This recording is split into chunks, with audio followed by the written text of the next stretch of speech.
Hello and welcome to the Luv Doc podcast with hosts Waldo Wachewski and Ophelia Brewski. Okay, let's get into it. We're talking about Salt Lick BBQ down in Driftwood, Texas. I mean, it's practically a landmark. It really is. And this dive, it's more than just, is the food good? Mm-hmm. The reader writes in, this serious, long-running rumor about how they actually cook their barbecue challenges the whole authentic image. Right, but then there's this other side. This really strong counter-argument from the Luv Doc that basically asks, should we even care about the process if the taste is there? Exactly. Taste versus tradition. That's the core conflict, isn't it? Yeah. So our mission here is to really unpack these claims, look at the defense, the big question. Is Salt Lick slow-smoking brisket over wood for, 20 hours? Or are they using ovens, maybe adding some smoke flavor? Going for efficiency? It's a question that's fueled, decades of arguments, probably because the rumors are so specific, tied to what you can supposedly see right there at the restaurant. Yeah, the physical layout is part of the story. So where did this whole thing start? A reader point to the owner of this barbecue place, now closed, near the UT campus. Claimed to have the inside scoop, basically. Yeah. Saying what Salt Lick says they do and what they actually do are two different things. And the core allegation. It's substitution, really. The idea is Salt Lick sells so much meat they just can't possibly smoke it all traditionally. So the claim is they cook the brisket mostly in these big ovens. Ovens. Yeah, and the reader in his claims, if you kind of look around when you're walking from the parking lot, you can actually see these ovens. Implying that's where the bulk of the cooking happens. Baked brisket, essentially. Baked, maybe with smoke flavoring added later to get that taste. That's the allegation. Cutting out the long, slow smoke. Okay, but then what about that giant circular pit, the one everyone sees right near the entrance? It's iconic. Totally. You see the staff working there, slicing these huge piles of meat.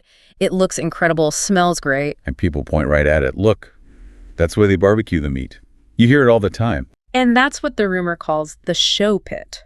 Exhibit A in the alleged deception. A show pit? Yeah, the idea is it's just for display. Maybe holding meat that's already cooked, keeping it warm, slicing it up front, making everything look and smell authentic. But no actual long cooking happening right there. According to the rumor, no, it's theater. Reinforcing the image, the tradition, while the real work happens elsewhere, maybe in those ovens. Wow, okay. That's a pretty big accusation. Suggests a deliberate strategy.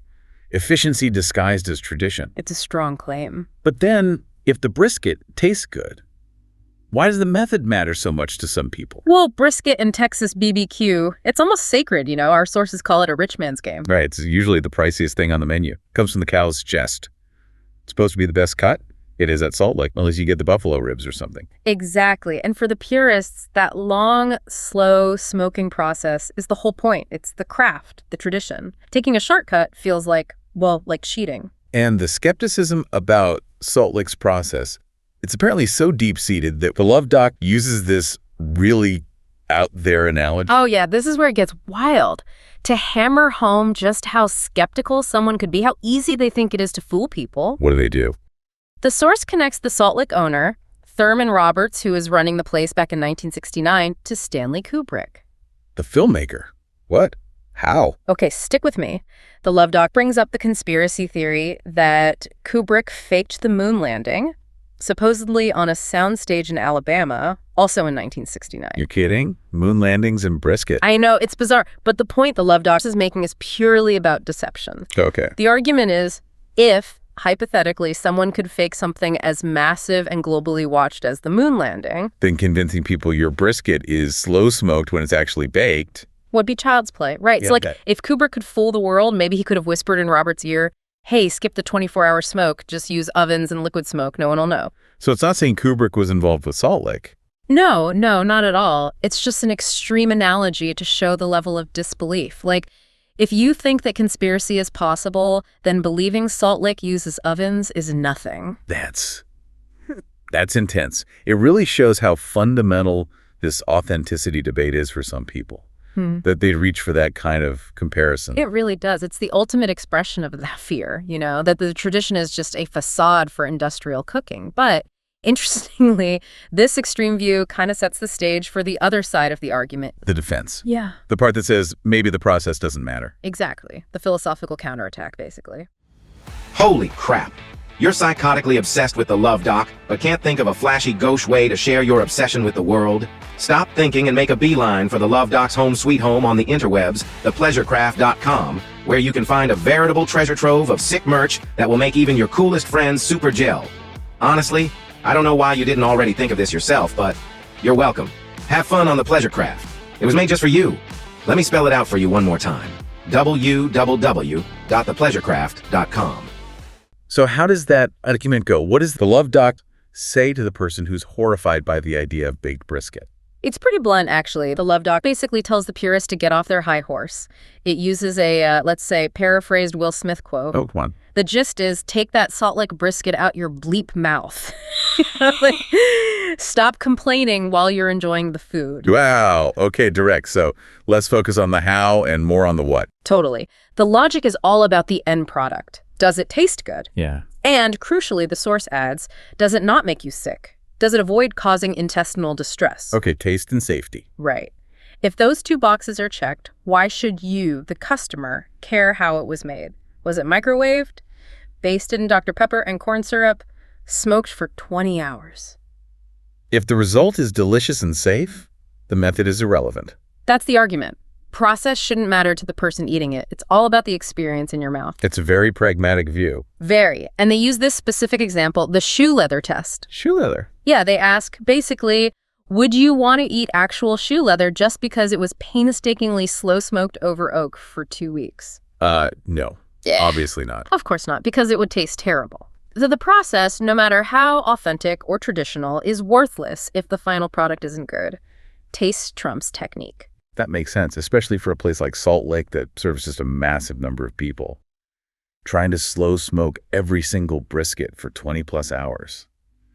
That scale seems almost impossible. Right. Efficiency has to be a factor.